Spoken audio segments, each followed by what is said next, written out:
মাত্র 150 টাকা দিয়ে পেয়ে গেলাম শাড়ি। কি বিশ্বাস হচ্ছে না তো? একদমই আমারও বিশ্বাস হয়নি। তো আমি তো ভাবতেই পারিনি যে এত এত সুন্দর শাড়ি আমি 150 টাকা দিয়ে পেয়ে যাব।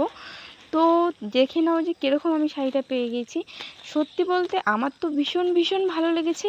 এরকম শাড়ি পরে খুবই কমফোর্টেবল ফিল হয়। তো এই যে দেখতে পাচ্ছ কত সুন্দর শাড়িটা। তো এখানে একটা প্লেন ব্লাউজের পিস ছিল যেটা সাদা কালার। আর এই যে একটা শাড়ি দেখতে পাচ্ছ কতটা না শাইনি, সেটা সামনের থেকে না দেখলেই বুঝতে পারবে না, ভীষণ শাইনি। তো আমার তো পার্সোনালি খুবই ভালো লেগেছে। আর এটার দাম মাত্র 150 না 127 টাকার মতো পড়েছিল। তো আমার খুবই ভালো লেগেছে। আরও একটা শাড়ি তোমাদের দেখিয়ে দিচ্ছে। এই শাড়িটা আমার তো একদম একদম ফেভারিট হয়ে গিয়েছে, এত ভালো শাড়িটা। তো এই যে শাড়িটা দেখতে পাচ্ছ এটা আমার খুবই ভালো লেগেছে। তো এটার অনেক অনেক কালারও অ্যাভেলেবেল ছিল, আর আমি এই কালারটা চুজ করেছি। তো আমি তো ভেবেই রেখেছি যে অষ্টমীর দিন আমি এই শাড়িটা পরবো, তোমরাও নিয়ে নিতে পারো, ভীষণই ভালো শাড়িটা। আর তার সঙ্গে একটা পিঙ্ক কালারের ব্লাউজ পিসও ছিল। তো আমি তো পুজো শপিং করে দিয়েছি। তো আবার কি কেনাকাটা করছি পরের ভিডিওতে শেয়ার করব।